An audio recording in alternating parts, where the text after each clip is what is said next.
நமஸ்காரம். ஸ்ரீமதே ராமானுஜாய நமக. ஸ்ரீமத் வரவரமுனையே நமக.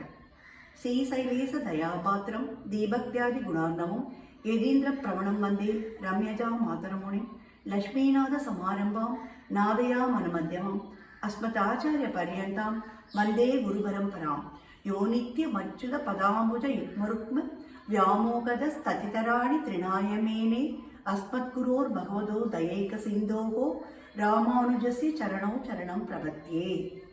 அன்னவையல் புதுவையாண்டாள் அரங்கருக்கு பன்னிதிருப்பாவை பல்பதியம் இன்னிசையால் பாடி கொடுத்தாள்.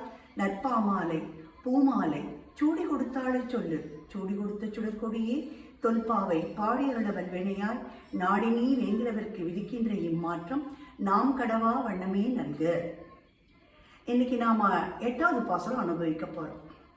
கீழ்வானம் வெள்ளென்று எருமை சிறுவீடு மேல்வான் பரந்தனவான் மிக்குள்ள பிள்ளைகளும் போவான் போகின்றாரை போகாமல் காத்து உன்னை கூவான் வந்து நின்றோம் கோது கலமுடைய பாவாய் எழுந்திராய் பாடி பறை கொண்டு மாவாய் பிளந்தானை மல்லரை மாட்டிய தேவாதி தேவனை சென்று நாம் சேவித்தால் ஆவாவென்று ஆராய்ந்து அருளேலோர் எம்பாவாய்.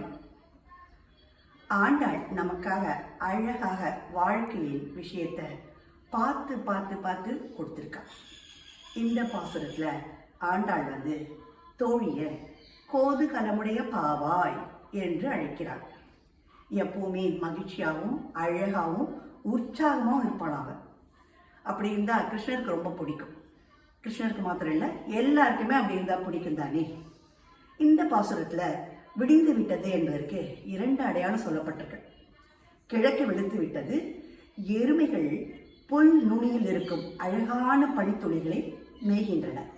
இந்த 2 அடையாளம் தான் அது. இதுக்கு சிறுவீடு மேய்தன்னு பேர். இந்த யார் பார்த்துருக்கான்னு தெரியல, புல் நுனியில இந்த பனித்துளி ரொம்ப அழகா இருக்கும் மார்னிங்ல பார்க்கறதுக்கு. இந்த 2 அடையாளத்தை சொல்லி கோது கலமுடைய பாவாய் எழுந்திரி என்கிறவள் ஆண்டாள். ஆனால் அதை அவள் மறுத்து விட்டாள். ஆனால் ஆண்டாள் விடலை. எல்லோரும் அவசர அவசரமாக போயின்னு இருக்கா. நான் தான் அவளெல்லாம் போக விடாமல் தடுத்து நிறுத்தி உன்னை அழைச்சிட்டு போகலான்னு உன் வீட்டு வாசலில் நிற்கின்றோம். அதுக்கும் அவள் ஒன்றும் கேட்கல. மேலே சொல்கிறான், அதுக்கு மேலே சொல்கிறான். கேசி என்ற அரக்கடை கொன்றவனும் கம்சனால் அனுப்பப்பட்ட முஷ்டிகன் சாணூரன் உள்ளிட்ட மல்லர்களை வென்றவனும் தேவாதி தேவனாகிய ஸ்ரீ கிருஷ்ணனை நாம் சேவித்தால் அவன் என்று ஆராய்ந்து நமக்கு அருள் தருவான். எனவே பெண்ணே உடனே கிளம்புவாயாக என்கிறாள் ஆண்டாள். இந்த பாட்டுல திவ்ய தேசமான சின்ன காஞ்சிபுரம் வரதராஜ பெருமாளை எண்ணி இப்பாடலை பாடுகிறாள். தேவாதி தேவன் என்று இங்குள்ள பெருமாளை குறிப்பிடுவர். கண்ணனின் வீர செயல்களும் இப்பாடலில் புகழப்படுகின்றன. ஆண்டாள் திருவடிகளே சரணம். ஆழ்வார் எம்பெருமானார் ஜீய திருவடிகளே சரணம்.